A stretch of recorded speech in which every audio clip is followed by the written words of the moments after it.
Good morning and good afternoon or good evening, wherever you might be joining us from. Welcome to the EPO's session on how to learn to set up your online filing 2.0 in your company. We are very pleased to have you this morning.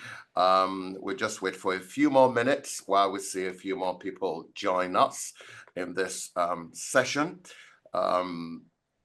Like you're reading on the screen, you can ask questions from the Q&A icon at the bottom of your screen.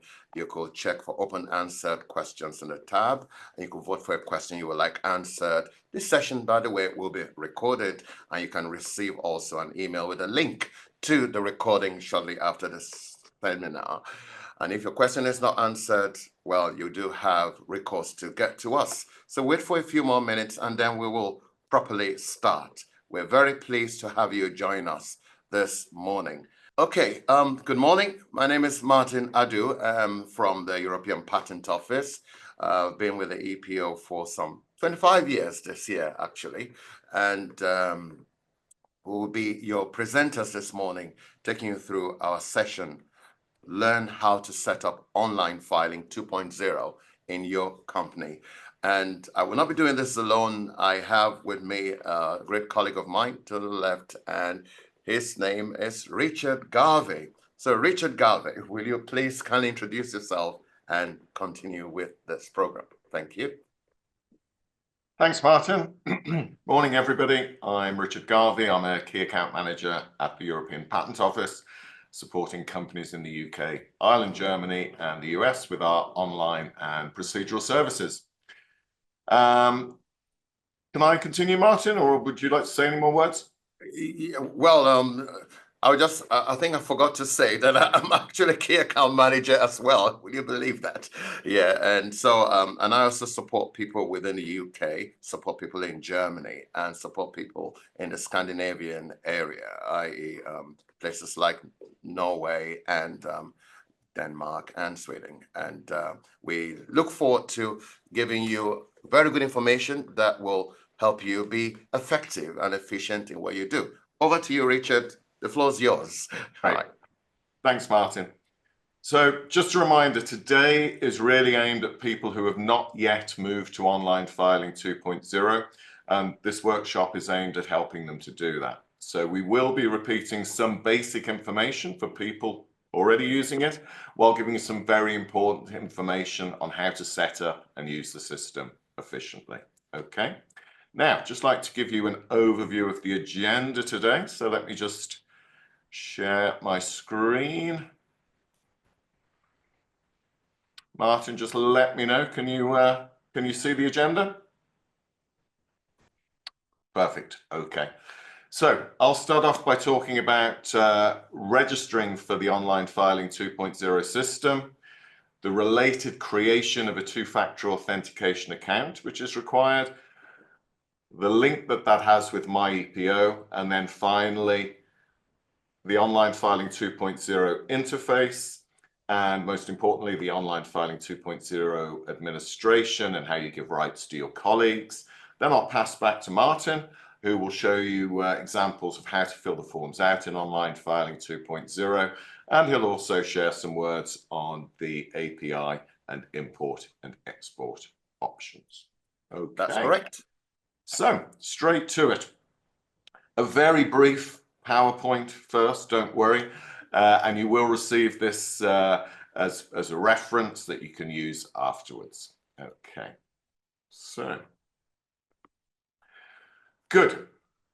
So to use online filing 2.0, you first need to register for it. And you do this by going, as always, to the EPO website, applying for a patent, and then you will go down to access and fill in the registration form. Okay. Filling out the form, very straightforward.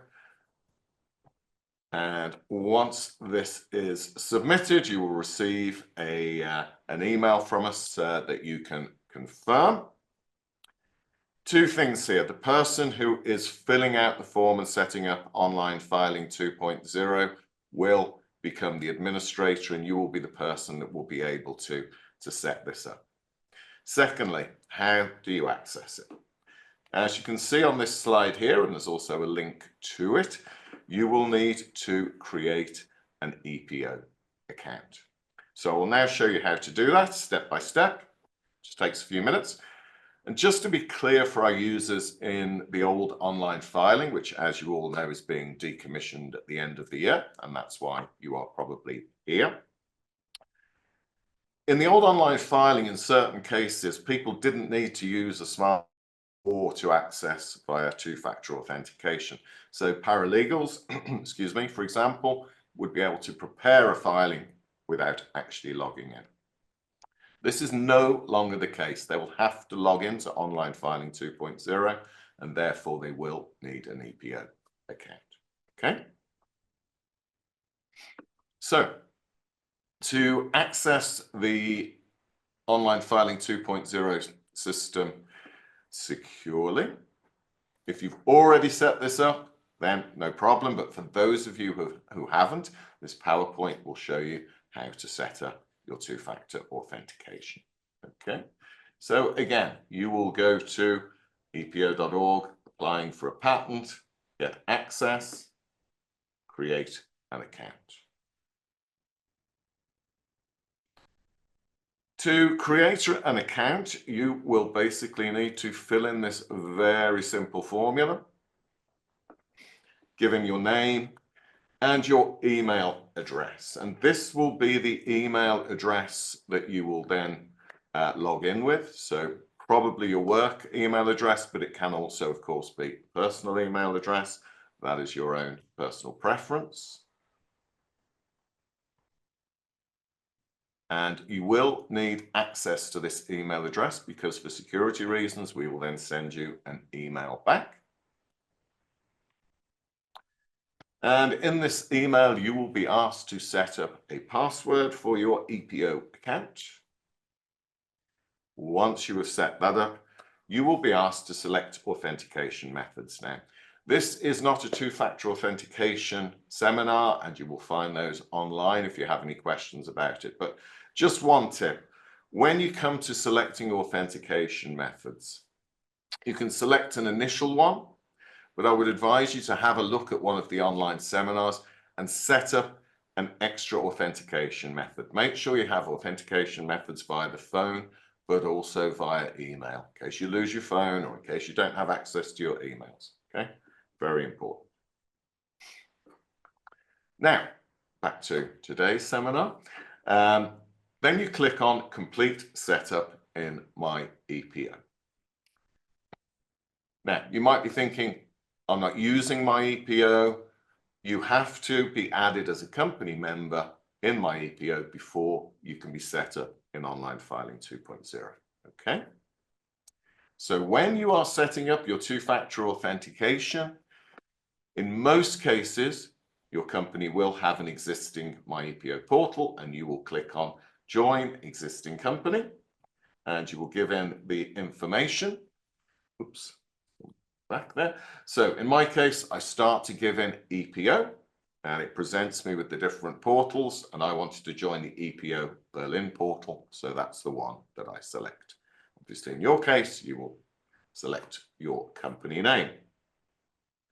I did just want to show you as well, this is very unusual in Europe, so virtually no one here will need that. But if you are setting up a new company, maybe if you have merged and you decide to change the name of the company, you might want to create a new My EPO portal, which would be required to then use Online Filing 2.0.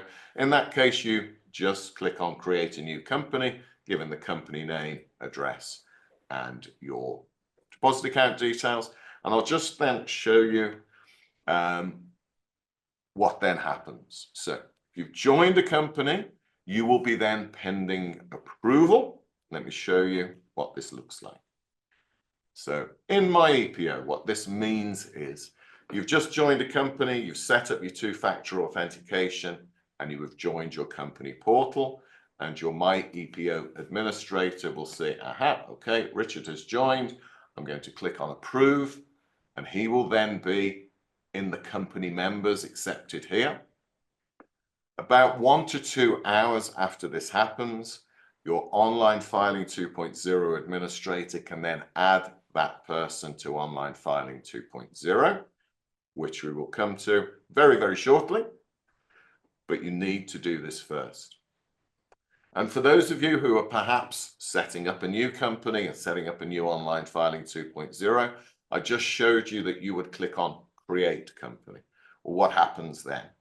What happens then is, with your two-factor authentication, you would log into My EPO, and you would be the only name here.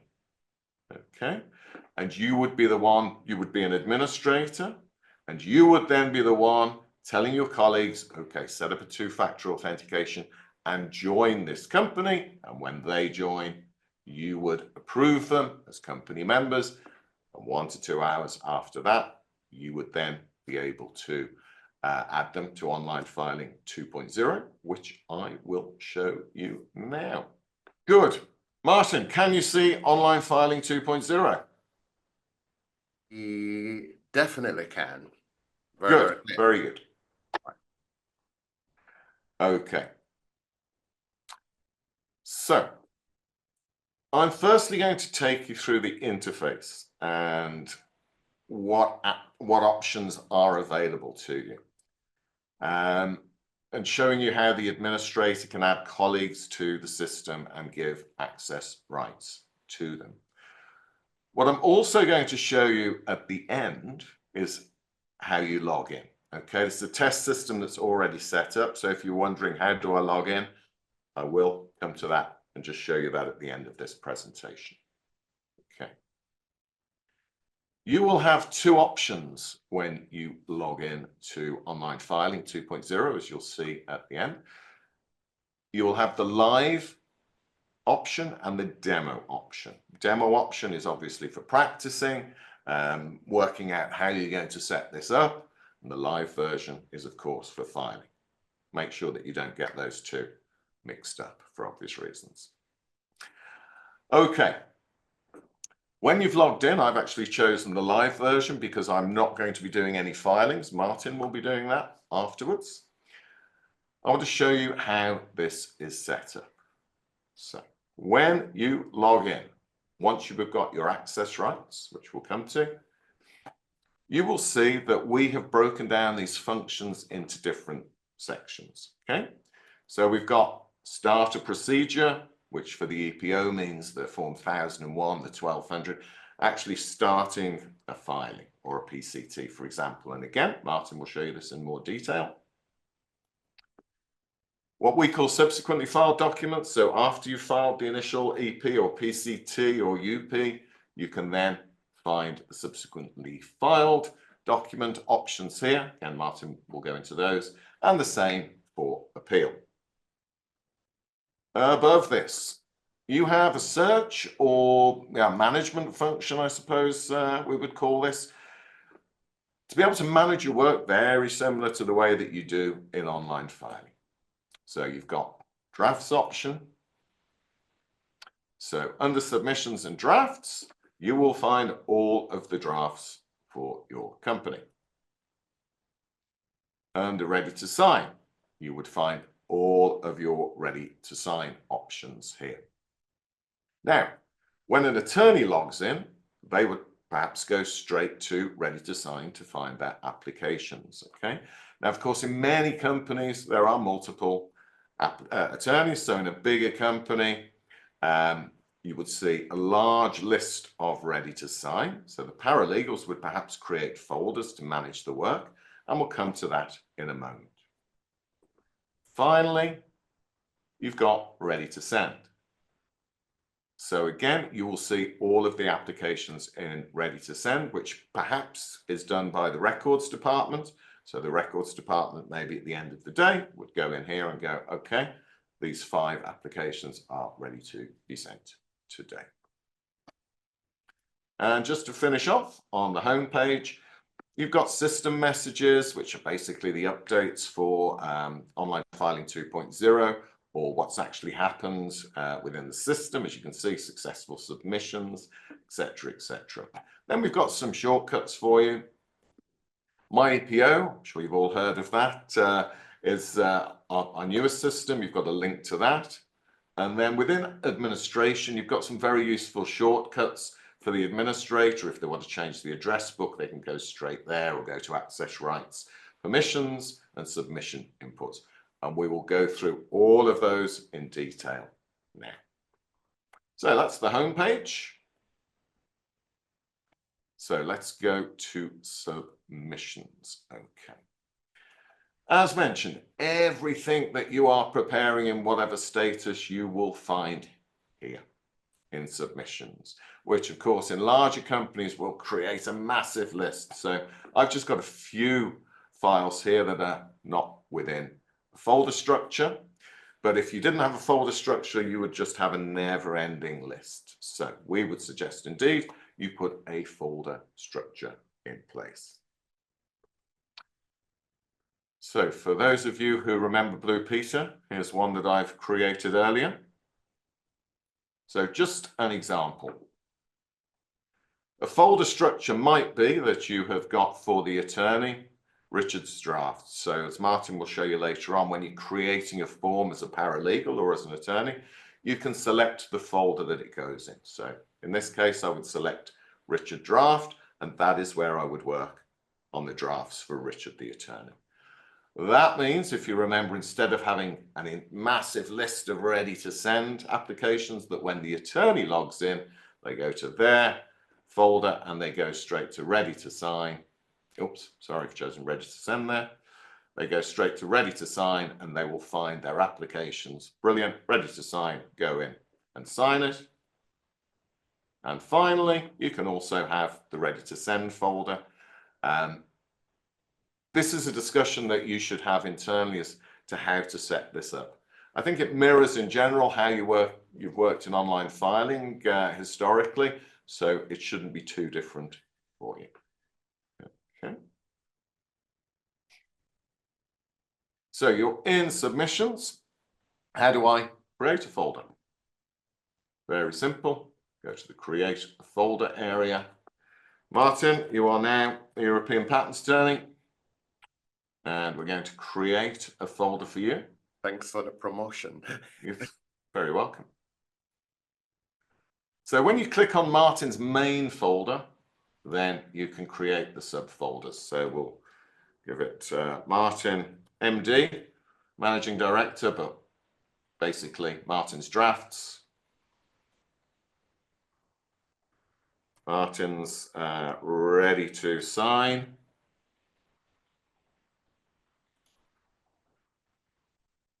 And Martin's Ready to Send. Okay, you can of course call these whatever you want to, or you might just want to have just for the attorney ready to send. You can set these up however you so wish. Okay, there we've got Martin's folder there. You can see here there's an existing folder called Secret Applicant. What's that about? When you're creating folders, you can also create a folder that is only accessed by certain people. And this is basically aimed at ethical walls. So if you've got attorneys who are representing competing applicants, you can set up folders to save their work in a way that their colleagues, but in this way competitors, can't see. Okay, so if we go, we'll call it Rich Secret. Assign permissions, create, and doesn't really matter. I think the principle is clear. You select the attorneys and the paralegals that will be able to work on these files for this particular applicant, for example. Okay, and save. Okay, and you have got Rich Secret there. It might be that people don't put these applications or sometimes forget to put them in folders. Well, that's not a problem. You can then select them and just move them, put them in any of the folders that you need to put them into. Okay, so that's a very good way of managing your work. We'll move along the line to templates. What are templates? Well, I think this is reasonably clear. I'm just going to delete that one because I'm going to create one for you. So templates are, of course, forms that you can set up. Click on this time extension example. Forms that you can set up where you give in information that you're going to reuse again and again. So the example that I've given you here is time extension. You can see under overview that this is where you could perhaps give in your standard clause. We request for month's time extension. And parties. Okay, we always file as Richard Garvey, EPA, so you give in your information there, so you don't need to add any more information. And this is irrelevant, of course, for time extension, but you could also give in your fee details as well. Okay, so that's what a template is. How do I create a template? Again, you're in templates. You can click on Create Template. I'm going to choose a form 1038. Again, Martin might touch on this during his part of the seminar, because you can create a template while you're actually filling in a form as well. So we will call the template EGRA. So this is for your intention to grant responses. Put this under the procedural phase. You don't need to give in an application number because obviously this is a variable. Your application number is, of course, going to change. And you may want to give in your language that you're using. General, it's going to be English for me. I could do it in German, but you really don't want to hear my German. So what are we going to put in EGRA? So again, what you could potentially do under Add Notes is you call it whatever, call it EGRA, and you give in your standard clause. Again, typing's very bad, so I'll just give in agree text, but whatever clause you may add at the 71.3 stage, you can put in there. You go to parties and you add in your company name. So if you're representatives, you can add natural or legal person, for example, as an applicant, or professional representative association, and you can add them in manually. Or of course, Martin will show you as well, you can copy this information from the address book. So I'll search for my company, select them, and I select that contact. So that's the contact I always use. So I don't need to give in my standard clause, don't need to give in my company name. And under fees, go to procedural fees. So for this particular one, it might be 007, for example. Okay. So submission saved. Come out of that, we go to templates. You've now saved yourself a template. The next time you come in to reply to a 71.3, you will click on the EGRA and all of that information will already be there for you. Good. Just very briefly, you've got a log of what happens in your application. So you can search for a file based on your user reference and you can see what has happened, what's being done in that file. And then I think we come to the most important and interesting part of what we're doing today. So we've shown you maybe how to manage your workflow. Administration. So for the administrator, how do I actually set online filing 2.0 up? If you are the first person to, and first and only person to have set online filing 2.0 up, then you will be alone in here. But you will be the administrator, so you will then be able to manage user access rights. Now, we'll come to that in a moment. Let's go through these one after the other. Address book. The address book can be managed either manually by adding in new applicants, new inventors, new colleagues, etc., or if we go back to administration and address book, you can, if you're moving from online filing 2.0, you can actually import the address book. So export the address book from online filing, say the old online filing, save it, import it into online filing 2.0. This should now work seamlessly. If there are any sort of configuration issues, just contact support and they will help clean up the data, and you'll be able to import your existing address book into online filing 2.0. Okay, and then of course you can add individual applicants or colleagues as they come along. So we'll go along the line to system messages. We had a look at this earlier on. This basically different things that are happening within the system, gives you some information about the basics of online filing 2.0. You've got your successful submissions. Sadly, there's sometimes a technical fault, but all of these messages you will find here under system messages. System imports, I don't want to say too much about. I think Martin's going to talk briefly about submission imports. If you do bring things in from online filing 2.0, they will be imported as drafts, so it's not something that we recommend particularly. Just make sure that you have everything from online filing from the old online filing, sorry, backed up. I think the most important thing that I would say about this, and maybe Martin will repeat this, is if you are looking to import something from your patent management system into online filing 2.0, or you want to use the API, there is actually a workshop on the 27th of November, which goes into more detail about those things. So I would advise you or encourage you to sign up for that. And if you're not thinking about it, I would advise you to sign up and have a look at it anyway, because B2B, I think, is probably the way forward to make work more efficient and seamless and to cut out errors. Okay, so just before we come to the access rights, just pop onto the last option here, which is preferences, and these are simply to allow you to choose which language you use the system is, and that does not mean that it has to be in the same language that you're filing in. Okay, so if you prefer to use the system in German, you can also file English applications in there.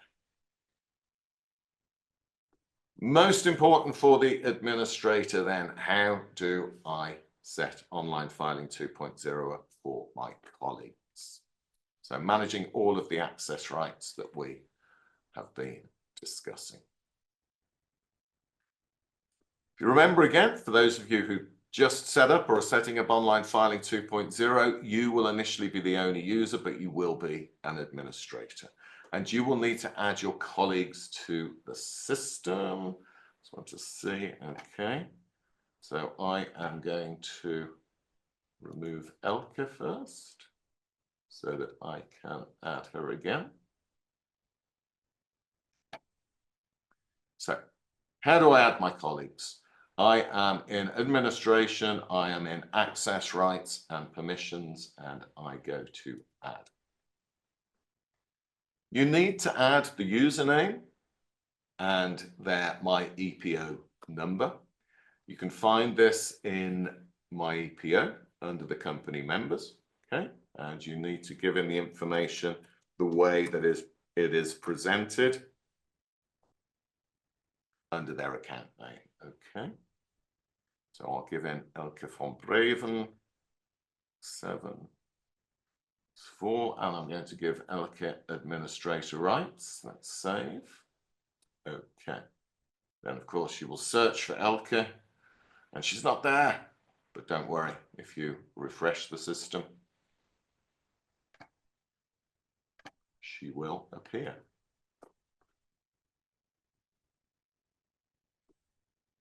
Now, I've asked the system just to do this at the moment so that I can have a little drink. Oh, no. Okay. Didn't take long enough. So if we go down to the bottom, then we will see that Elke has now been added to the system, okay? I've made her an administrator, but as you can see, she's only got the administrator rights. She doesn't have any other rights at the moment. So what I want to do is select Elke and manage her rights and permissions. I'm going to give her access very simply to be able to draft, sign, and send all of the form. Now, if you want to manage the rights, you can manage those here. So perhaps you might only want to give certain people access to EP forms and you take away the rights to the PCT forms, or you don't give them those rights. Similarly, some companies will say, okay, for attorneys, we're going to give them the rights to sign, but the sending will only be done by the records department, because then we docket it, they download the information and put it in our patent management system. And vice versa, you might want to take away the signing options from your paralegals. So you can do that here. This is an internal conversation, it's completely up to you. And it depends a little bit on the size of your company. The only thing I sometimes say here is maybe with smaller companies, you know how things work. It's a Friday afternoon or it's 10 o'clock and the attorney receives last minute instructions. There's no one at the EPO and there's no one to be reached anymore. So the attorney can fill out the form, the attorney can sign the form, but if you've taken away the sending option, then the attorney can't send it. Vice versa, if all the attorneys are visiting clients and you need on the last day to send something, then the paralegal might need to sign on them with their name and with their allowance. So just saying, you have all of the options there. Have that discussion before you remove any rights. So we've given Elke access to do everything in all of the forms. She is an administrator.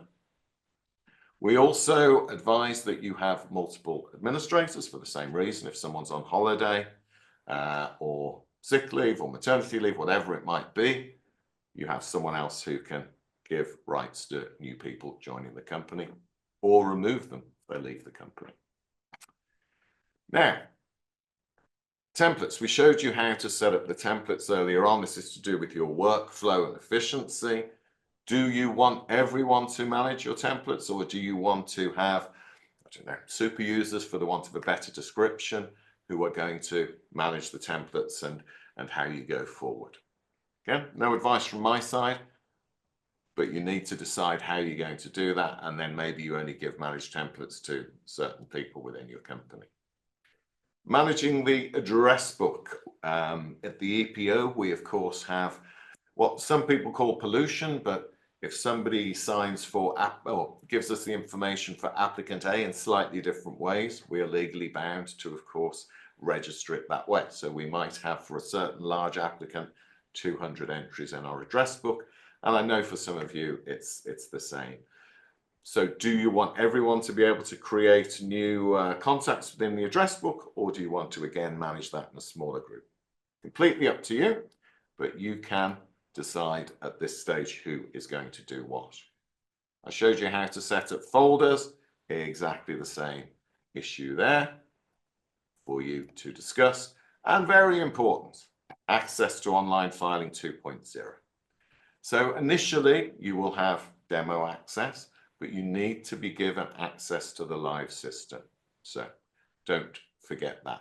If you log in and you don't have access as a user, then speak to your administrator, because it's because they've forgotten to tick this box. Okay, then I'm going to go back up and I am going to save that information. And now you can see Elke has got everything ticked there. Good. Okay, so Martin, I think I'm going well on time. There's a few things I'd just like to finish off with, then I'll pass the word back to you. Okay. So if we come up here. So under the three dots here, you have you've got a bit of information that tells you who you are, which in fairness at my age is quite important because sometimes I do forget that. But actually in a test system or even in your live system, as you can see, there's lots of Richard Garveys here. So who am I logged in as? And I'm logged in as Richard Garvey Z, and I'll show you why that's important in a moment. You've got your preferences here. At the moment, I've got it set up as English. You can change it to French and German. You have been filing, but now you want to do your work as an administrator or employee, and you want to go into the mailbox. You've got a shortcut there. If you need to contact the EPO, you can do that immediately from here, which will take you to the contact EPO form. So if you've got any questions there, you can go to that immediately. If you want to have a look at the user guide, you just click on the help option and that will open the user guide for you.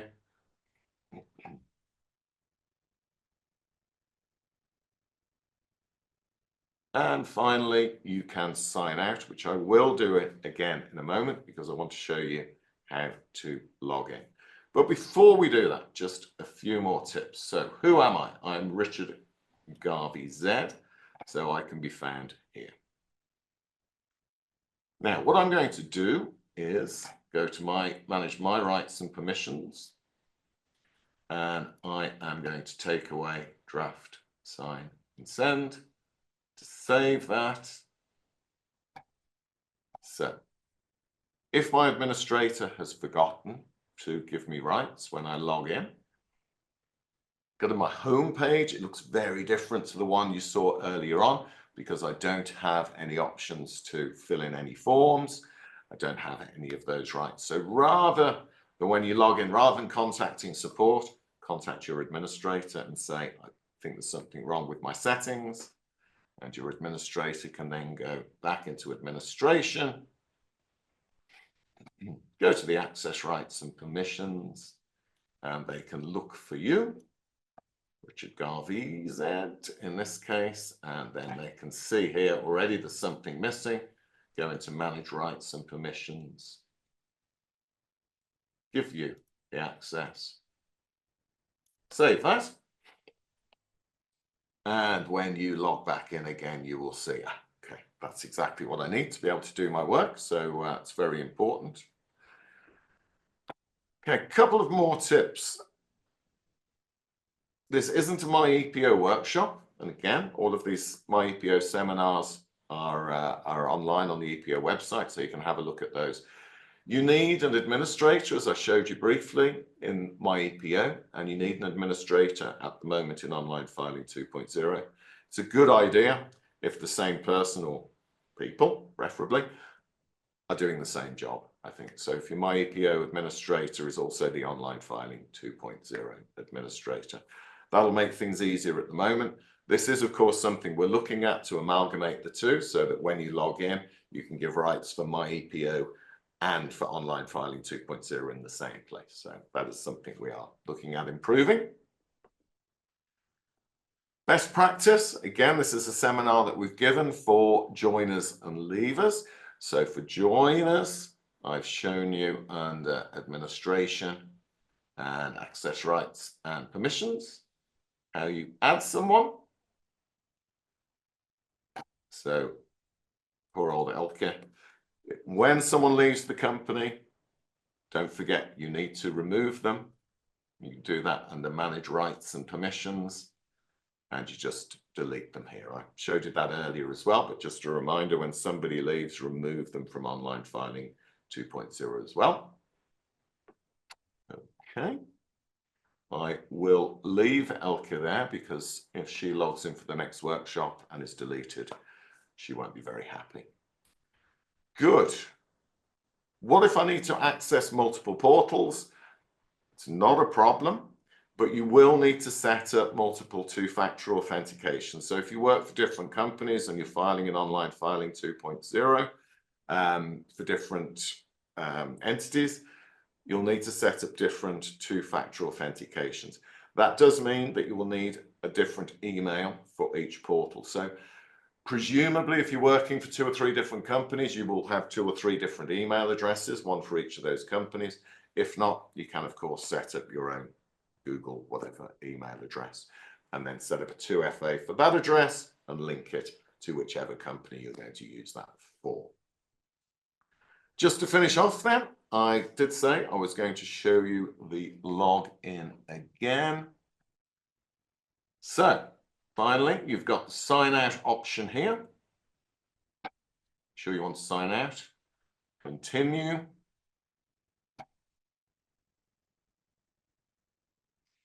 Okay, so I've signed out. How do I log into Online Filing 2.0? I've got my 2-factor authentication set up. My administrator has now set me up, and I'm coming in the next day to do my Online Filing 2.0. Where do I go? As always, I go to the epo.org homepage. Applying for a patent, and under there you will find Online Filing 2.0. And click on Open Online Filing 2.0. Remember your email address from logging, from setting up your 2-factor authentication. You give that email address in and you sign in using that email address. You give in the password that you set up in the PowerPoint that I showed you and that we will share with you. What have I got here? I've got an email option, and I've got a code option and a push notification from Optiverify or Google, however you've set this up. But remember, I've got email and phone. And I'm going to choose the email. Okay, which is set up on my phone. But unfortunately, I've forgotten my phone. So I can still access it on my computer, but actually I haven't forgotten my phone. So enter verification code. Hoping this is the last one that I received. Okay, obviously invalid code. I did that on purpose. That will ask me again in a moment. There we go. Haven't received email. Send again.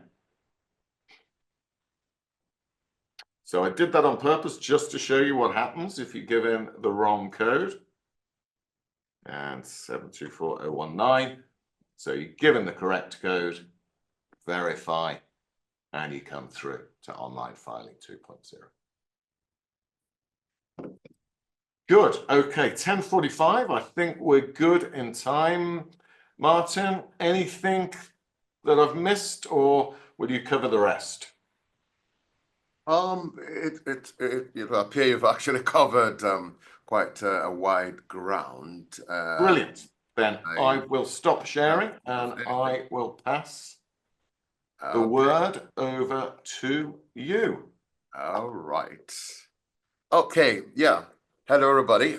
Thank you very much, Richard, for what you've done. You've really given us a very broad and also detailed in some places introduction to the Online Filing 2.0 for people who've never used it before and people who already have used it, but maybe have been wondering how they could fix 1 or 2 things. So that's great. My part at this time is to go ahead and actually demonstrate the forms which we'll be using. Like Richard said already, there are quite a few things which are dependent on what you do in your own company, because every company, every patent firm has its own rules and the way you do things. What we do is provide the tools that you can use. So I'm going to do a demonstration of a couple of forms as much as time gives us, and we seem to have a bit of time, and then we'll see how that goes. So give me a second while I share my screen. Okay, share.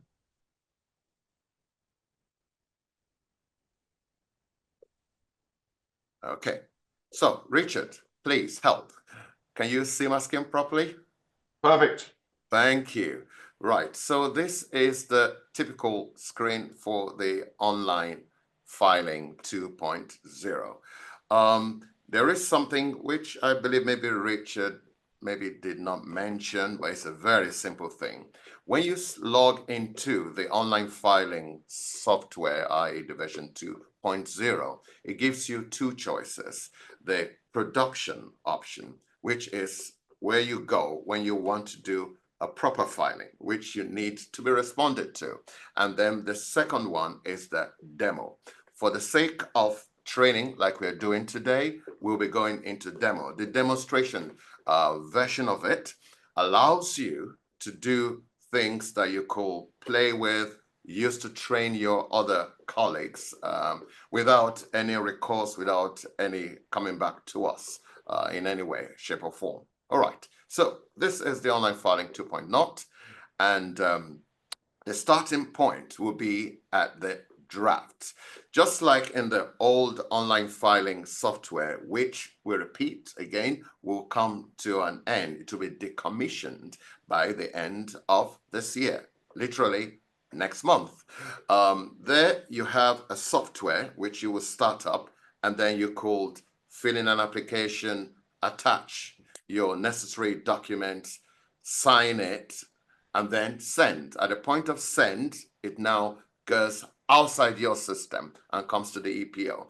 The online filing 2.0 is already at our site. Once you log into it, you are already at the EPO, and everything you're doing is at the EPO, except for one thing. We do not get to see it. You are protected in a very, very secure environment. So here we are. I'll click on drafts. And here you will see drafts. But let me go back, actually do it differently. I click on start a procedure. I'm going to do 2 or 3 forms. The first 2 at least will be EPs. And if we have the time, I might step into the other side. So let's click on EP 1001. On the top, it says save in folder. So you will have, I will assume, folders that you've generated in advance. And so to also honor Richard, I have a folder here called Richards. So I'm going to save in Richards. And then I'll create a user file reference. The user file reference is not from the EPO. It is a reference you make yourself according to the agreed system. So we'll call that OLF TR001. And the language of proceedings for this course will be in English. Start. You could see at the back, the word demo is written there. That's our attempt to make it foolproof so that you don't put serious, important information in a demo filing and vice versa. So this is the form.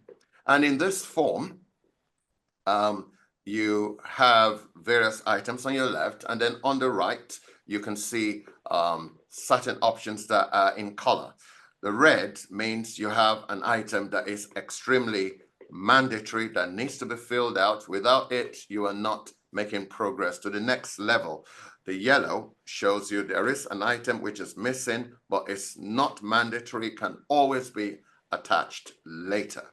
Right. So my way of doing this, hopefully will help you, is to go from top to bottom. So that way you do not miss out on anything. On the top here, it says general information. I've clicked on it, and you could see the file reference. You could see the language of proceedings. The next thing is the language of filing. I'll use same as language of the proceedings. You could also use admissible non-EPO language. Right, so what is going to be our invention today? You definitely have one which you have agreed on. I'm going to say the new steam roller engine. Okay, and things like the French translation, the German translation, I will not be putting because they are not mandatory at this point. Every time you have something which has been entered correctly, you will see a check mark in green, which means you are good to go. If you are going to do a divisional application, you will need to check on that item there and continue. The form is similar to what you always had in the old online filing or on the paper forms. So you could see that general information is already checked. Next is parties and inventors. Under parties and inventors, you're able to add all the stakeholders in the process of setting out this form.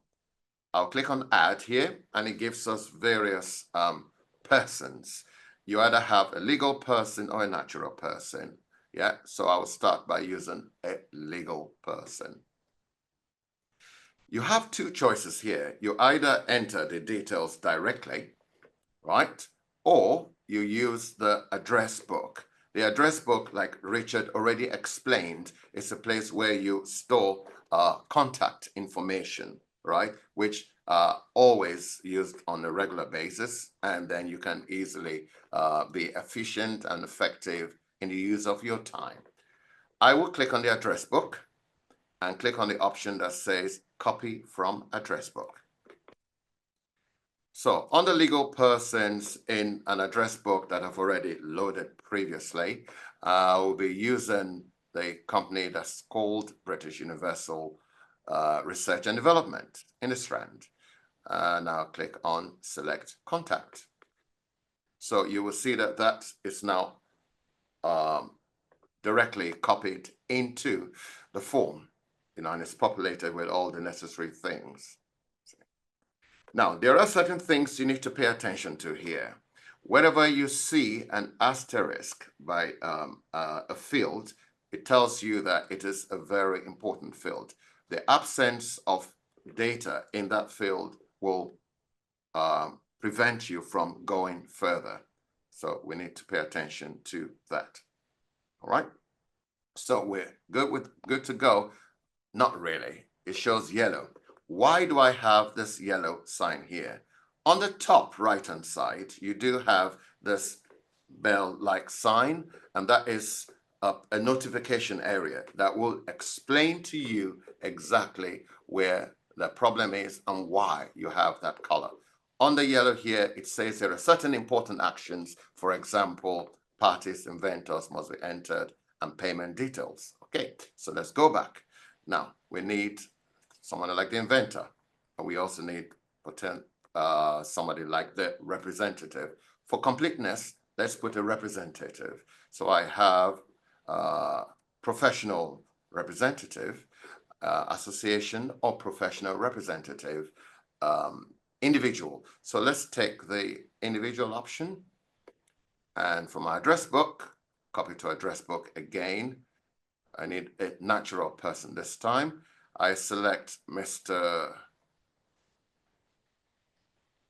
not Bob Ross. I will select Mr. Let's see.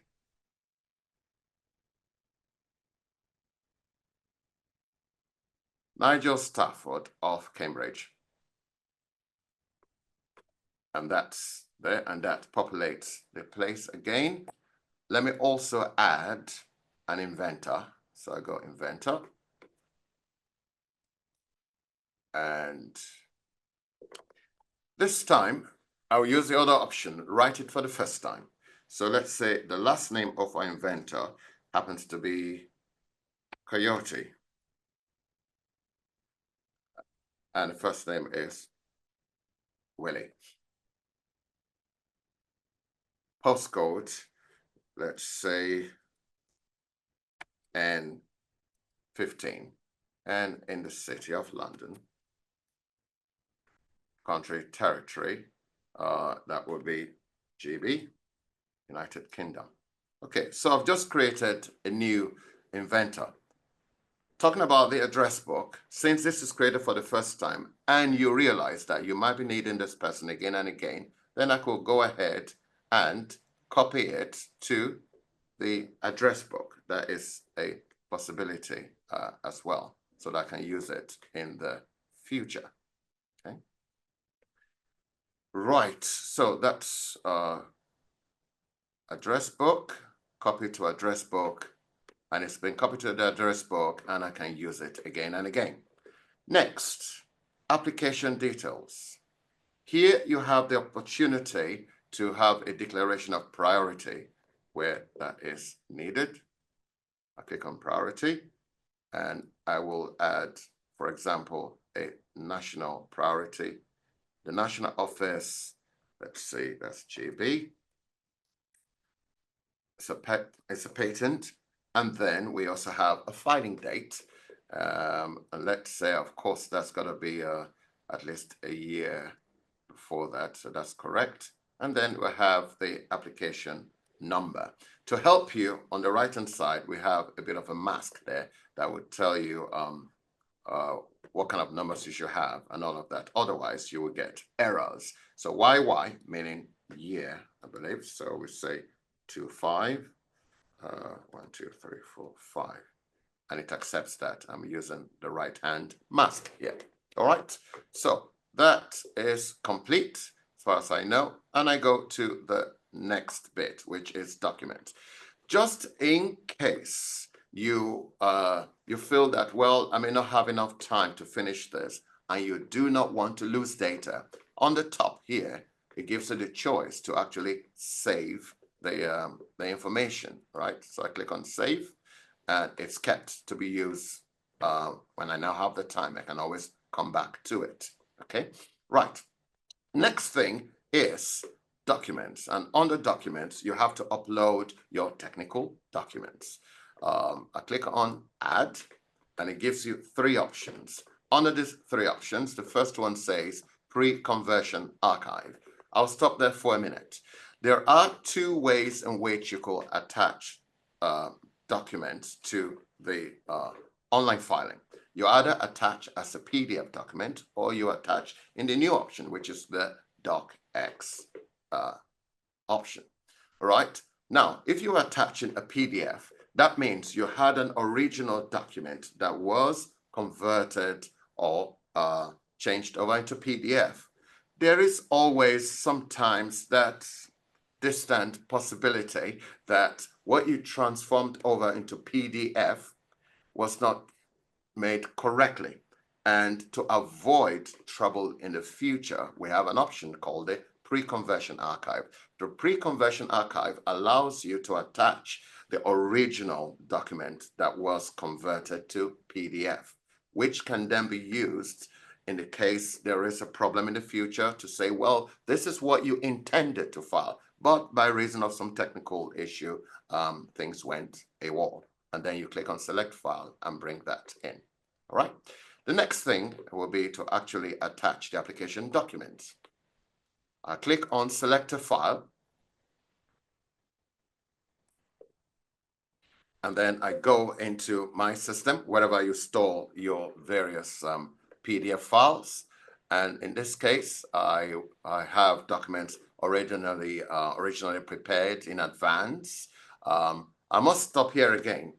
If you create a PDF document, your PDF document must meet certain standards. And the standard we have for PDF document is the Annex F compliance, which is agreed among the various bodies. On our website, you find information on how to make sure that's the case. Before now, we had a program called the Amuni PDF Converter, which you could download from our site and use, but you don't always need to use that. You could use any other PDF creator as long as you generate an Annex F compliant document, which will be accepted. Right, so there are 2 ways also of doing this. I could either select a file for each segment of the technical document or have just the one document, which I will split. Let's do the second option, description. And I click on upload. It uploads the document, and this document, which has been uploaded, has got 4 pages. Now, I've got to tell the EPO what belongs where. And I go description, claims. So I will say my description is page 1 to 1. Claims will be from page 2 to 2. Number of claims, let's assume I have 15 claims. And I'll put the same 15 there as well. There is an option here that says view that allows you to actually view what you've just put there. Just to be sure it's done correctly. So this shows that I'm viewing page 1, which is my description. All right, I close that. Okay, the next thing is abstract. The abstract will go from page 3 to 3. Please be aware that whatever pages you divide must be consequential. Yeah, you cannot have claims being page 2 to 3 and then start abstract as page 3. It must be a page per item, you know, it must be set up correctly there. Right, figures to be published with abstract. Once you put an item here, it will expect you to have something in drawings. But for now, let's say my claims are 2 to 3, and my abstract will be 4 to 4. All right, good. So that's perfect in an event that you do not have drawings. But in many cases, we've always realized that the drawings come separately from a different department or from a different designer. So we will now attach the drawings. So add again, application document in English. Okay, so if I click on add application, and then it all comes back. Now, this is something that will be as a result of the environment on which you are working, right? But a refreshing always makes a big of a difference. So I click on select a file, okay? And I'll select my drawings file. I click on open and upload. Good. And I will specify that it is for the drawings.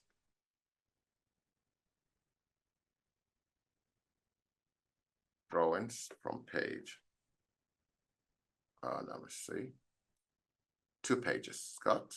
So drawings from page 1 to 2.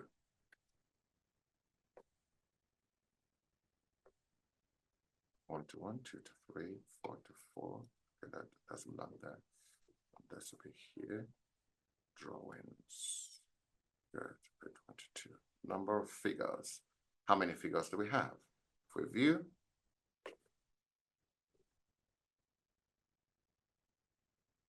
got just the one? Nope. It's got the second one. It's got the third one. So we've got 3 figures there. So I'll put number of figures 3. Okay, I'm taking my time with this because this actually happens to be our most involving form, the form 1001.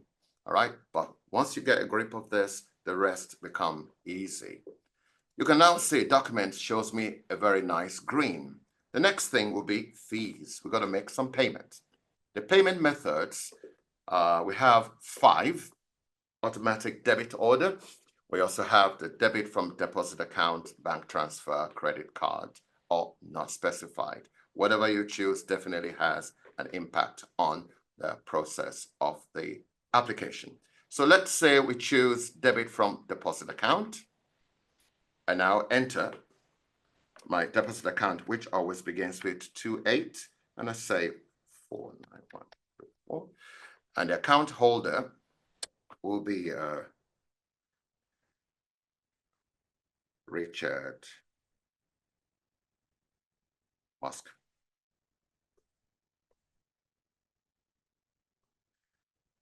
Okay, so that's done, and that's also correct. So now we have what I would call a perfect document, which has all the necessary places filled in. I can assure you there are possibly 1,001 other things you would like to fill in, but this is just to give an example of how you could fill in the form 1001. The next thing is to either save as template if this has your perfect thing that you use again and again, like Richard talked about, or you go ahead to the next level, which is prepare to sign.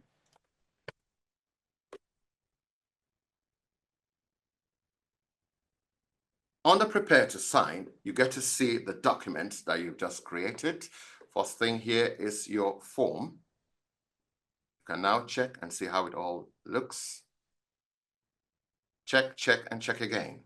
Very important. So you know that everything is correct, because once it's gone, it's gone.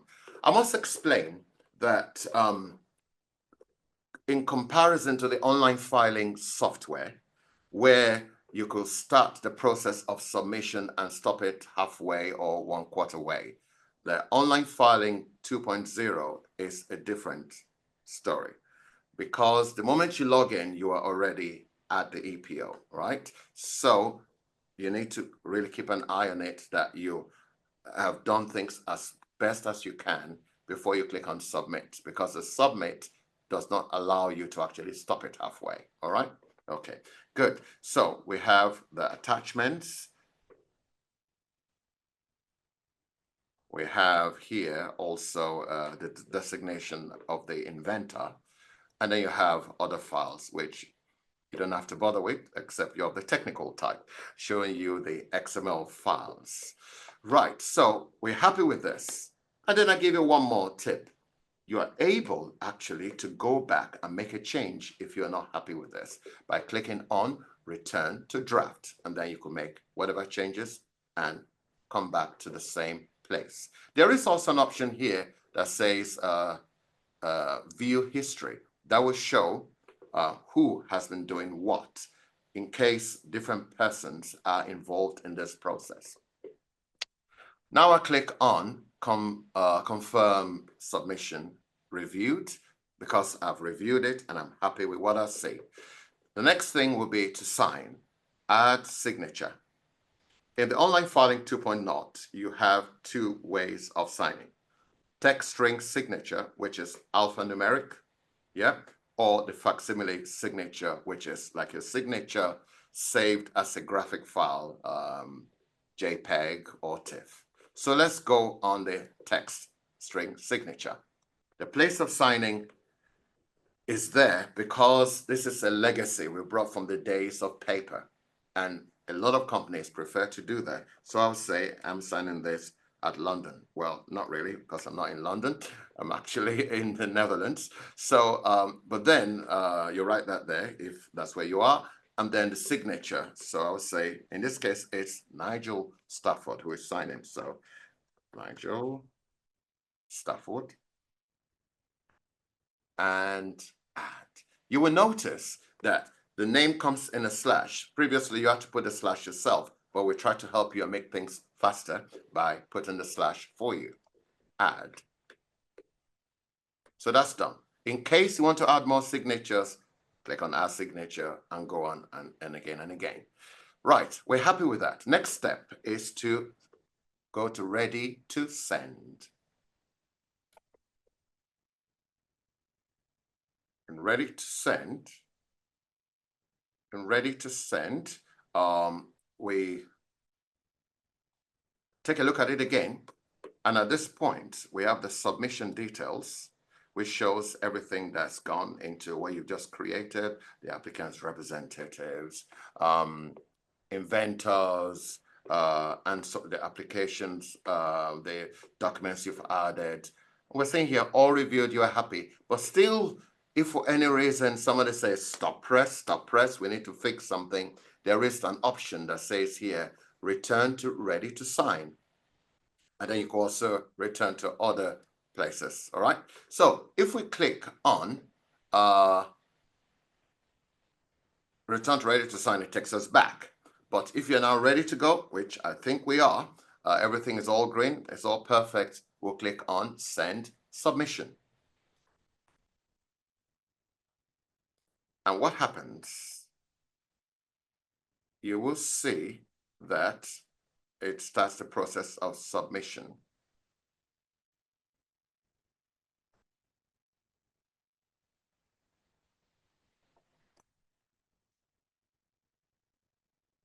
And it's completed the job right here, right? It goes really quick because what you do, once you say submit, what it does is literally takes the lead off and allows the EPO to see your application, that it's okay, and we can start dealing with it. And you can see that it has created an application number, which is right here. I'm going to make a note of that, and that is 251.504.03.1 EP. Okay, now, would you like to see the receipt? How do we do that? I'll click on there.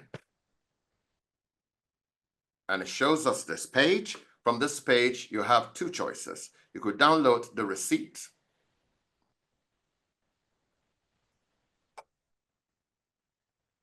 That's the receipt. Ladies and gentlemen, it's the receipt.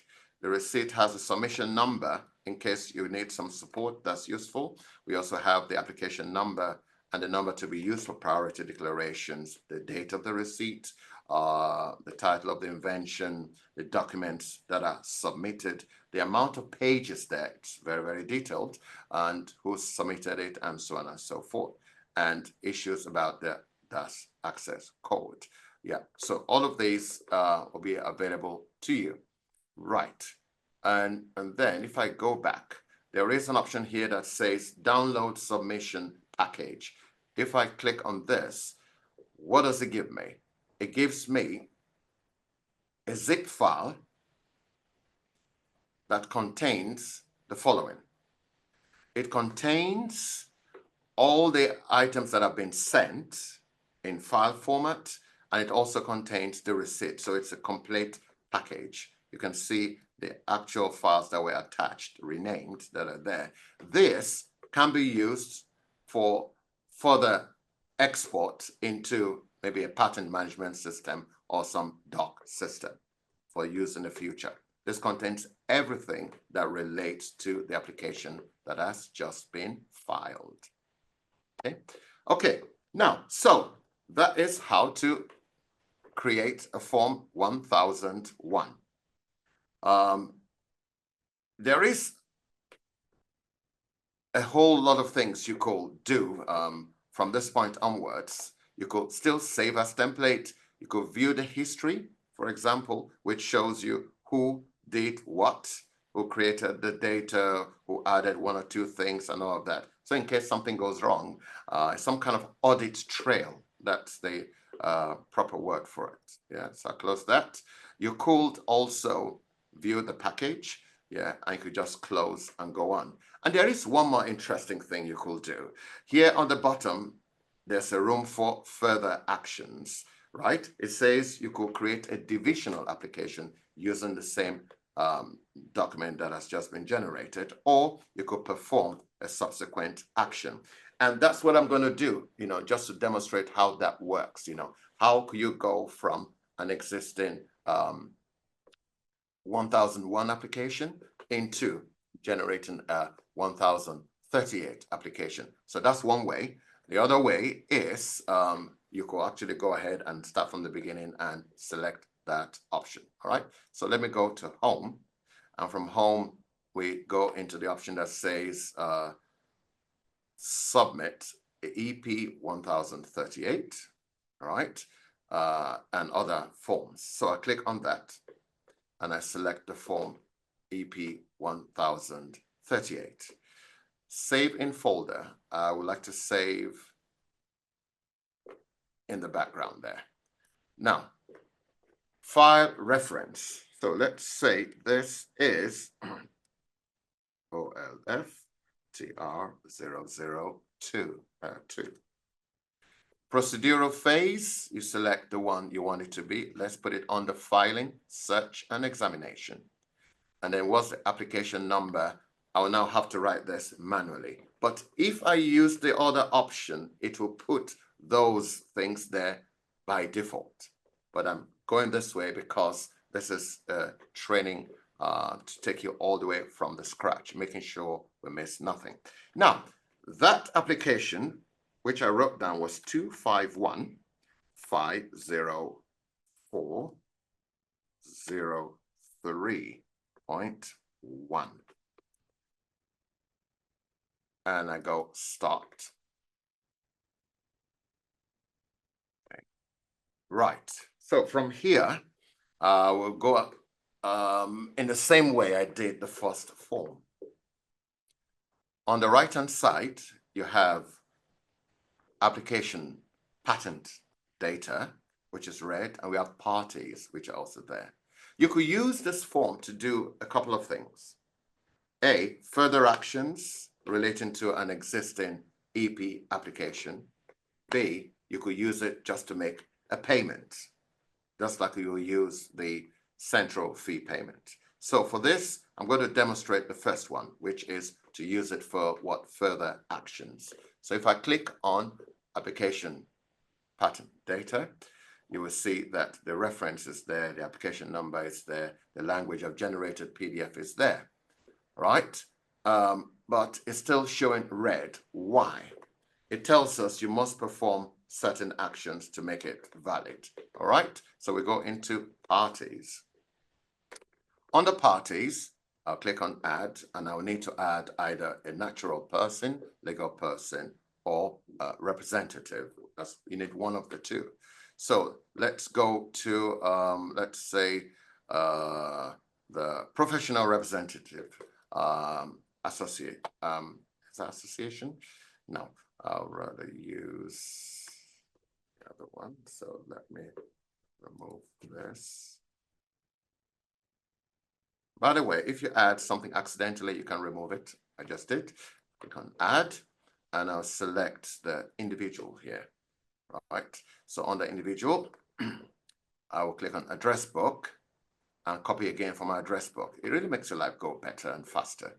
So let's say my person here happens to be this French gentleman, and I select him, and his details are there. These days, you could work from anywhere, thanks to the abilities for home working.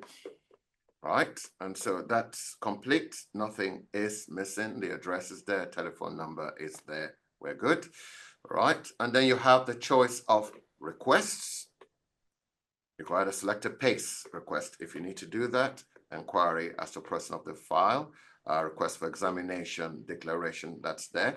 I can also, so let's say I select that accelerated search. And I go into documents, and under documents, I attach a document. Here, what I'm doing is just showing you the possibilities there. And of course, there are loads of various things you want to do. And there's always this question again and again, must I select the exact thing preferred? It makes your life easier. But if you don't, there are other things you could choose which are more generic, and then eventually it will happen. But it's preferred that you select as specific as possible what's there on the list. So let's say all documents, and then I select, say, for example, request for let's see, documents for examination, for example. Yeah, right. And I'm happy with that. Select the file.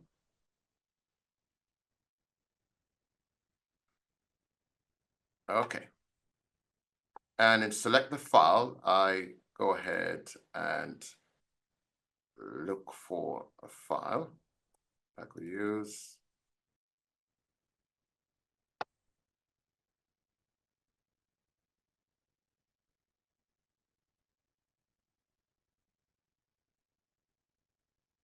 And I just select a file there, and it's renamed to the proper thing, and I upload.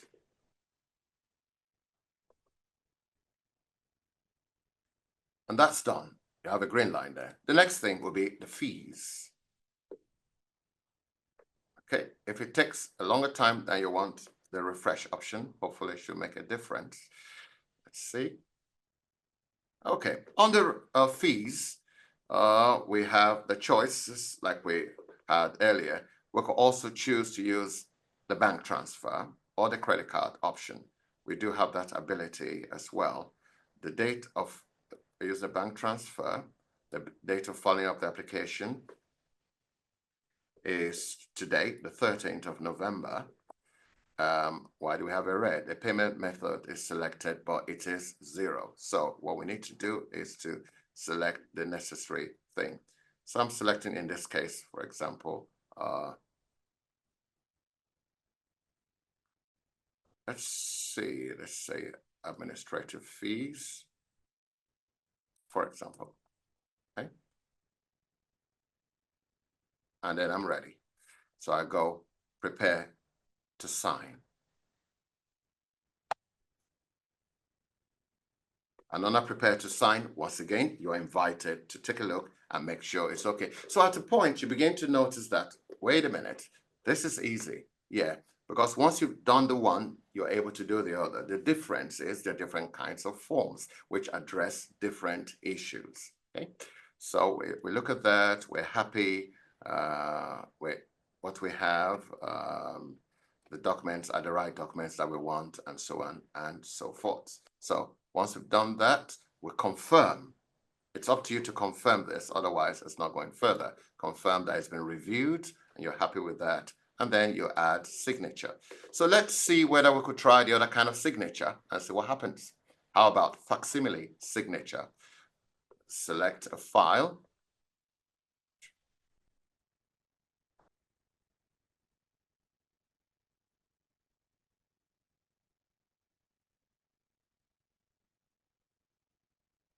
Document. I have a signature previously prepared. It is a JPEG file. So let's see, hope this works. Okay, good. It's not happy with that, so I will not be using it. So I'm going to cancel that and do the other, but that's actually the process. You know, you have a file that's been prepared in the right format, and then you attach that. So let's say we add text string signature, and we say it's the place of signing is signing it from Paris. And then it puts a signature, P. Durand. Add. And once we're happy with this, we go ahead and we sign. Like I said, you can also add more signature if that is required. So I go ready to send and check it again, and you're ready to send, and you send it. And that process is the same. So if I click on send submission, then you can see the process here. I want you to see that. It says processing submission. Like I explained at the very beginning, you cannot stop this. It's just there just for a visual so that people realize it's actually transferring things over to the EPO completely, but it cannot be stopped. Please be aware of that. If it's been sent, properly sent, then of course you go through the typical usual process to withdraw an application that was not intended. So with this, I've been able to go through two of the forms. First of all, we had the form 1001, and then we've had the form 1038, which is for further actions. Because we have a bit of time, I am going to go ahead and do something which actually we did not originally plan. So you get a bonus today. I'm going to take a quick look at the PCT form, just to at least give you an idea of that, because every now and then when we do trainings like this, people say, oh, what about the PCT? The PCT form is in its own different world. Yeah. For those of us who go into online filing 2.0 for the first time, you will notice that it shows a slightly different kind of form, which is based on the EPCT from the WIPO organization, right? So we will have a quick look at that. What is a quick look? So here, if I click on start a procedure, you can select the PCT R0101 or the chapter 2 as well. So in this case, let's start with the R0101. I put a reference. FTR003. Language of proceedings will be English, and I start. Okay, you can already see a different kind of form. Okay, from here, I'll go ahead and click on create. There's also an option to import a form, which I will deal with in a little while. Click on create. And under create here, we open up the form. Things already filled in there. If you want to use the DAS, you can also add that to it and add the necessary numbers. And then if you want to generate codes, you could do that. But the EPO does not require the use of that. It's not mandatory by the EPO. Please be aware also that everything you file with the online filing 2.0 or 2.0, as you will go directly to the EPO. It does not go to any other receiving office other than the European Patent Office. For any other thing, for example, a national office, then please contact your national office to help you. And a lot of them have already set up different systems that will take care of that. Or there is also one that's set up by the EPO called the front office, and that will further help you. But contact your national office. Okay, let's go ahead. In the same way, you can see colors again, the red and the yellow. We must have details of the necessary persons. Okay, so let's get started. Let's add the persons. Let's say we have an applicant, an inventor, for example, and then we go to the address book. And I bring somebody here. Let's say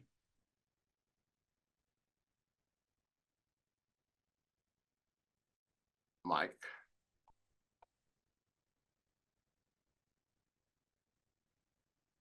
All right. Let's see, Mike.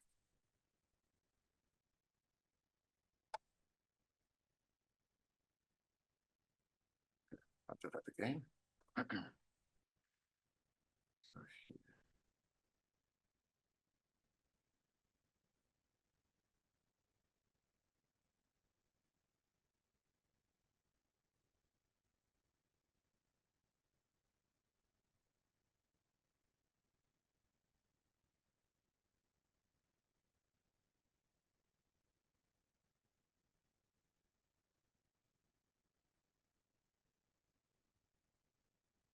I got that. And then I click on OK. Right. The title of the invention is missing. See this, it tells you its own in its own different way. So I click on those issues, and then I can add the various things. All right.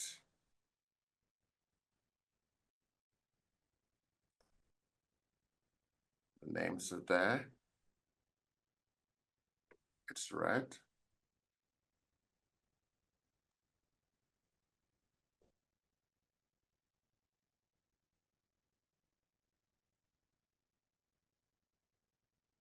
Inventions, where are you? Designation, name, one issue. Let's deal with that.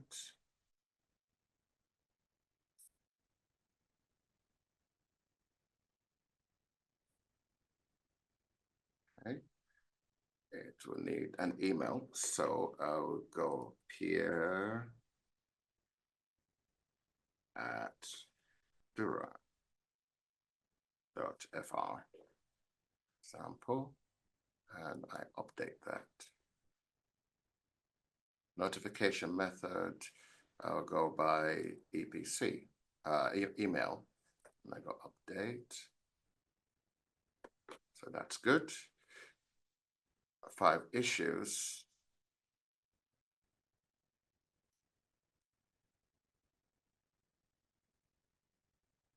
Okay, so add specification. So documents, add documents.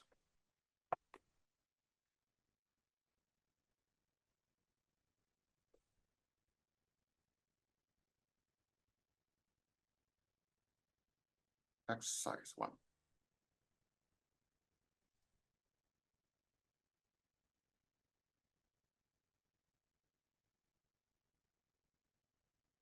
And then I select the Description again. Oh no, I don't want a docx file. Sorry, PDF document for now. Say add document.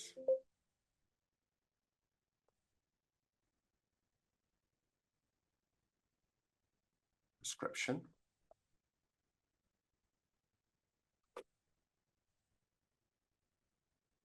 Next, I add claims document as well. This time I use the single files. Next, I add the abstract.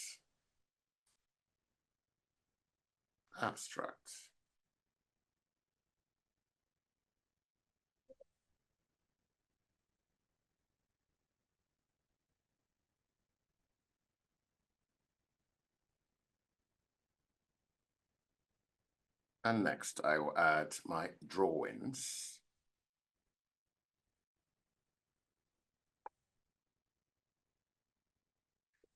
Good. So those are the documents there. Okay. And then, of course, I put the name of the invention. I call it the wheel. Blink, blink. There is an option here to allow lowercase if you want. I would say here, the figure of drawings, does it contain formula? I said no. The figure of drawings which will accompany 0 for none. So actually it does have that. So now I have done most of the things and I click on save. There is a need to do that here. This will be figure of drawings which accompany the abstract contains text. I'll say no for now. The figure of drawing that should contain a constant 0. Okay, good. So I think that's also done. And I'll say when you make changes, you save all the time. It's a slightly different kind of form. All right. So here, 0 and save. Good. So we've done most of the things. There's just one thing, the deposit account, the money. We need the money. I close one issue, and that brings us the fees. Show fees. So these are the fees. Okay. We need to sign for the fees, and that's one thing you do within the PCT. Deposit account number, that'll be 28491234. Now put that back a little bit. That again, 28. Okay, I got it. 191234. Good. The name. Pierre, do that. Signature, P, do that. Good, so we're done. I update that. Okay, everything seems to be right, except for one issue, which is also sorted as well. Good. It says the international application does not contain an abstract. Well, that is not exactly correct, but we will not bother with that for now. We have enough information to actually send it, so we'll go ahead. And what do? We could save as a template like we did in the EP forms. We could save as a draft to use in the future. And we could also go and go to ready to sign. And then there's an option here to preview. So if we go preview,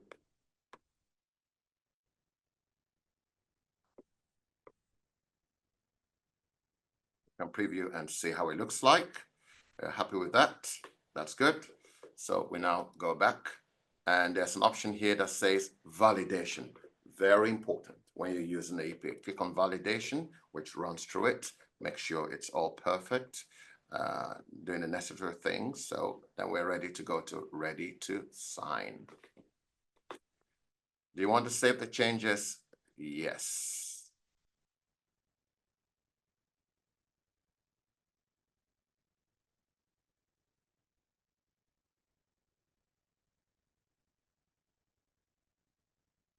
Good. So here we are.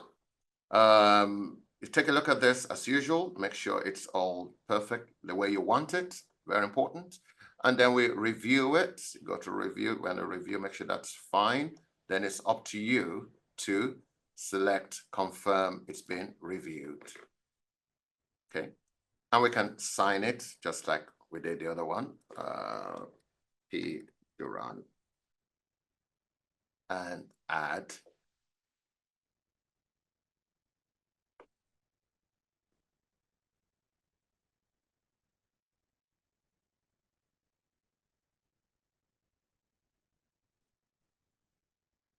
Good, so that's fine. And now we're ready to send. But then sometimes people do complain about what they view while they are trying to review it. If you view the package, for example, it does show you everything, all right, there. And there is an option here called download fee sheet, because that's what people sometimes think, oh, well, we don't have the fee sheet. Yes, you do have that option right here. I can also export. Now we're ready to send.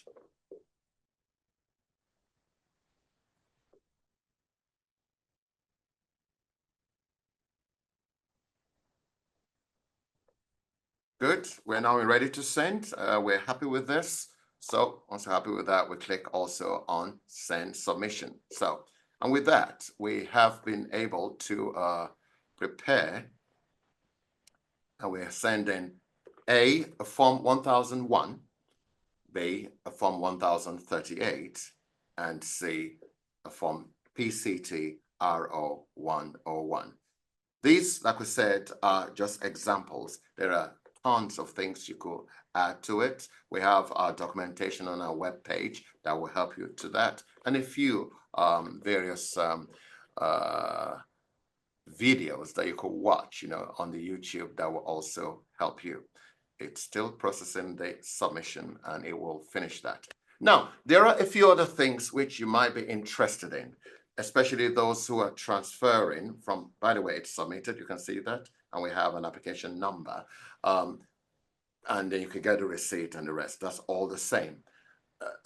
There are some people who have the online filing program, and you want to move over to the online filing 2.0. And sometimes you wonder, can I actually import from the older software into the new software? Yes, it is possible. There is the option for importing and exporting, all right?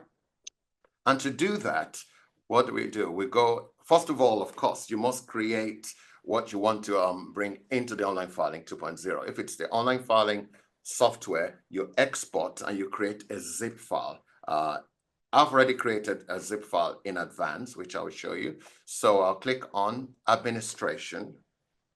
And under administration, there is an option here that says submit imports. All right. To do that, I click on import submission and I go select a file. By the way, you can either select a file, you can also drag and drop it. That's also a possibility. I could drag and I was trying to demonstrate that. So I have here in advance 2 export files. Let's have a look at what it contains. This is a file which contains a form 1001. So if I click on open,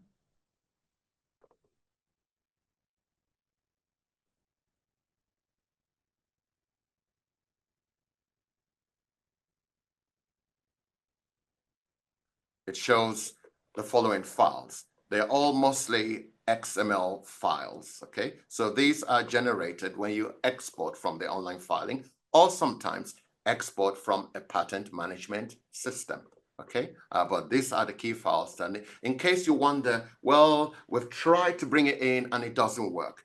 The easiest way is to create an application within the demo or somewhere, and then export the application and take a look at what is produced. That will tell you the files that are requested when you try to do an import. So I'll close this.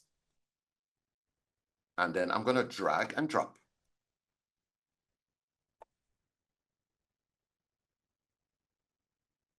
So what I've just done is to drag and drop an exported form 1001, and I click on import. And it comes here, it's in progress.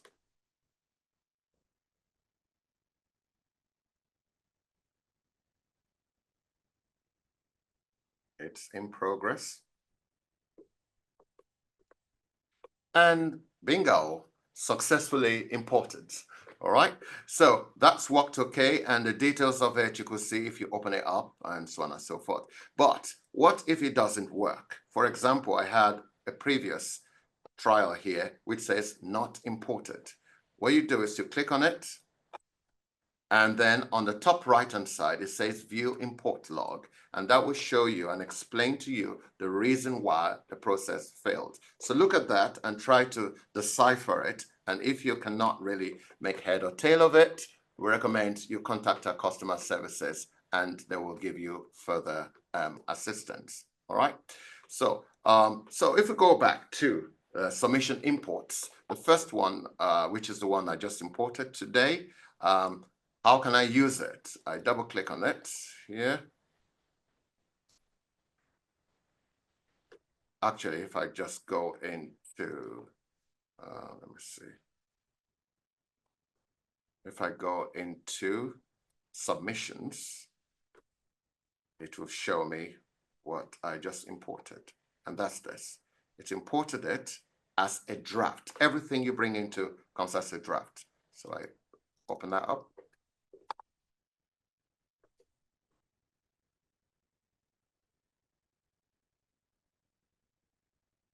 And that is the document I just imported right now. All right. And then from here, I could go ahead and work with it. Okay. You could import EP files, and you could also import PDF, PCT files as well. Those are possible. All right. And with that, we have come to the end of the part that deals with the forms for now. You know, there are lots of forms which are available to us. You could see if I click on start a procedure, we have all the EP forms present. We have the UP forms, and we also have the PCT forms. And then if we click here, we have access to PCT SFD, UP SFD, and the EP SFD. And then here on the right, we have the appeal, special forms for the appeal, notice of appeal, and subsequently filed document option, and so on and so forth. So all of those are available to you. Okay, if you have any questions, please do let us know via the Q&A area. I'm going to shut this down for now and just show you a few things. If you want to see more information about these forms, and you go into www.epo.org, and then you go into online filing, on the online filing page, under getting started, there is a whole list of tools there to help you. The user's guide, the doc e-filing details, XML files for those who are interested in that. I'm going to talk about that a little bit more. And then we have various videos and instruction guides for all the forms right here. And here you also have simple things as to how to create a new filing, missing options, how to deal with that, access to the forms and the rest, and also recordings of previous seminars, even which we have not dealt with yet. All right. Okay. The next thing I'm going to do is, I'm just going to shut this down for a minute, is to walk us through. I'm going to stop the sharing for a minute. I'm going to walk us through something about what we call the API. What is the API? The API is what we use to allow you communicate between the patent management system, and the online filing 2.0. That has been created for you, and so I'll just give you a very brief introduction to it. If you want more information, like Richard already told you earlier, we do have a a seminar which is coming up, all right? And that will be on the 27th of November, all right? And it's titled My EPO B2B Interfaces, How Paralegals Can Save Time and Improve Efficiency. So we recommend that you go for that if you are interested in knowing more. But I'll just give you a short introduction to it in this session. All right, so once again, I'm going to share my screen. Right, so why API? Many companies using my EPO, Online Filing 2.0, fee payment, have their own in-house IP management and docketing system. And some of us definitely will have that as well. So we have set up this API to allow us to be able to communicate one with another rather than having to duplicate efforts. Okay, the EPO's offering is what we call the B2B system, which will allow us communicate with the EPO as well as communicate under WIPO's recommendations as well. It uses web APIs, which are based on the standard ST90. Okay. What are APIs? Set of rules, specifications that allow softwares to communicate and interact with one another. It's like a messenger enabling one application to request data and functionality from the other, and so that they can talk. The online filing, what have we done? We've now set it up in such a way that you're able to import information, from your patent management system into our system, and then start working on it. You'll make all necessary changes, and then you're able to submit. And then you could get the necessary status at various levels to see where the program is at. And you're also able to export this back into your patent management system at the end of the day. So the cycle is complete. And at the end of the day, you can also go ahead and delete this. So the idea is not that you keep on storing it there. You go import, export, submit, get the status, as well as delete. What are we covering in this? We've covered the EP forms as well as PCT forms. And that's good news, because a while ago we had only the EP forms, but now we've covered the EP and the PCT form. The API, which we have now, is already available for testing in demo mode as well as production mode. Once you have completed testing, we strongly recommend you go through the phase and the process of testing. First of all, make sure it all works. Make sure the results you get back are the way you really want them. And if not, then contact our support. We will do our best to help you, right, before you go ahead and start doing it in production. What are the benefits? You're able to automate your filing processes, all right? You're able to reduce the amount of development and improve your efficiency. There's seamless integration with your IT system. It's already being used by quite a few of our customers. We also help you to manage the submissions and track the status of filings at various levels. There's also streamlining of your workflows, because a few people are already using some form of communication between the old online filing software, as well as the their patent management system. And that was called the Patent Management Gateway, all right? And this is the gateway version for the Online Filing 2.0, okay? And where can I find it? Well, on our website, this information will be sent to you, by the way, at the end of this seminar, those who have registered. We have a web page there which has information that gives you everything that you need, all the technical documentation, so you could pass on to the necessary persons so that they could make the developments where necessary. Detailed steps are also there in a features guide under the getting access option as well. So we recommend that you go through this. If I were to click on this,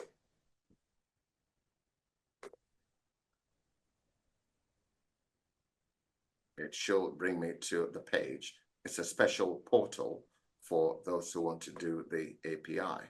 So that's api.app.epo.org/dev or dev-portal, right? And it will bring you to our special portal, which is literally our knowledge base, has got all the information on how you could set up your API between the online filing 2.0 as well as your patent management system.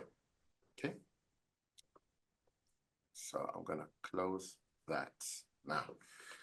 Okay. So with that, we've been able to go through all we intended to cover for the online filing 2.0, and also some more. There are a lot of things that you possibly still have a question with. I'm sure my colleagues have been helping you out there. One question that's still open, Martin. You said that for import-export, it covered PCT and EPs. And EP, yes. And the question is, so are UP forms not covered? UP forms at the moment have not been covered as far as I know, right? But of course, you understand that we keep on improving this, as soon as we have more information on that, we definitely make it available to everybody. For now, we can guarantee EPs and PCT, right? But for UPs, no, we're still working on that, yeah. Brilliant. Then from my side, thank you very much for joining. Thank you very much to all our colleagues in the background who are answering the questions. We'll see you next time. Martin, thank you. Yeah, thank you. Thank you, Richard. It's been great, and I'm glad we just really within the time slot given to us. So all the best. And if you have questions not answered, like it says, feel free to write to www.epo.org/support. Thank you. For me, it's also goodbye.